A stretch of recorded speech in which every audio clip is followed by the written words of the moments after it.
আসসালামু আলাইকুম বন্ধুরা, সবাই কেমন আছেন? চলে আসলাম আরও একটি ভিডিও নিয়ে। আজকে বানাবো আলু পুরি। ছোট ছোট করে আলু পুরি বানাবো। তো এর জন্য আমি 2 কাপ আটা নিয়ে নিয়েছি। এর মধ্যে আমি স্বাদ মতো লবণ দিয়ে দেব।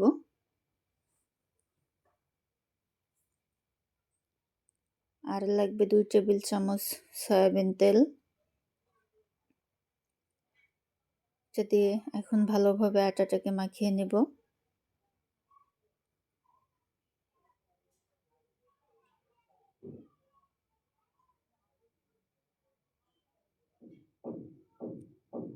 এই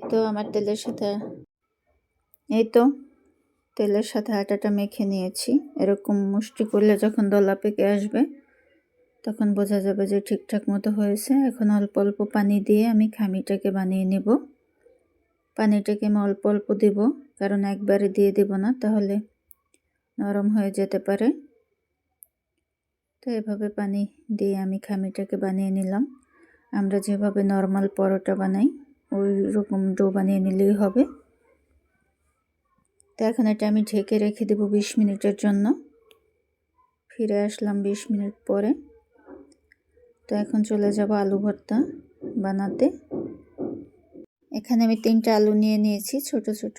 এর মধ্যে আমি স্বাদ মতো লবণ দিয়ে দেব, আর চাট মশলা দেব 1/2 চামচ, আর চিলি ফ্লেক্স দেব 1/2 চামচ। এটা দিয়ে এখন ভালোভাবে আমি আলু ভর্তাটাকে বানিয়ে নেব। এখন আমি খামির কাছে চলে যাব। খামিটাকে মধ্যে নিয়েছি। এখন এটা দিয়ে আমি লেচি কেটে নিব ছোট করে। এভাবে আমি একে একে লিচিগুলো কেটে নিব। আমার 2 কাপ আটা দিয়ে 10টা পুরি হবে। আমি 10টা লিচি কেটে নিয়েছি। এখন এর মধ্যে আমি একটু বেলে এর মধ্যে আমি আলুর পুরটা দিয়ে দেব। আলু ভর্তাটা দিয়ে আমি এভাবে মুড়িয়ে নিব। সবগুলোকে আমি এভাবে বানিয়ে নেব।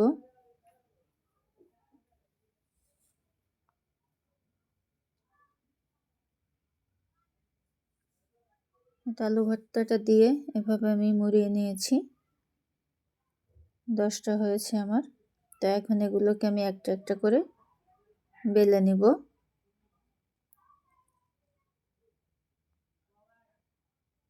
বেশি পাতলাও করব না, আর বেশি মোটাও রাখবো না। যেরকম পুরি হয় ওভাবে বানিয়ে নেব।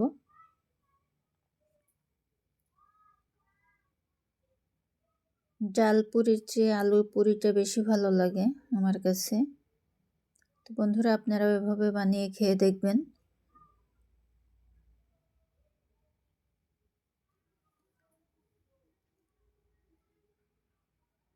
তো এভাবে আমি আলতো হাতে সবগুলোকে বেলে নিব। এটা বেশি চাপ দিয়ে বেলা যাবে না, আস্তে আস্তে করে বেলে নিতে হবে। বেশি প্রেসার দিলে দেখা যাবে পুরটা বের হয়ে যাবে।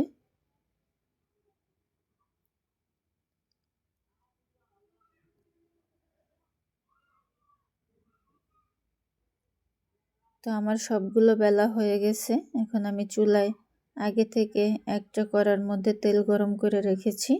এখন আমি একে একে এগুলো ভেজে নিব।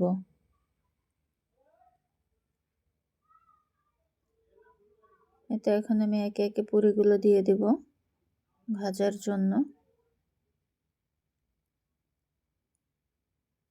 আমি 1 বেজে 3 পিস করে দিব, কারণ আমি তেল কম দিয়েছি, এজন্য 3 পিস করে আমি ভেজে নিব।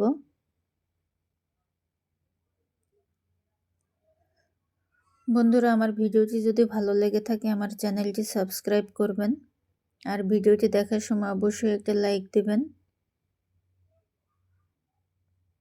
আর ফেসবুক পেজ থেকে দেখলে ফলো দিয়ে দিবেন।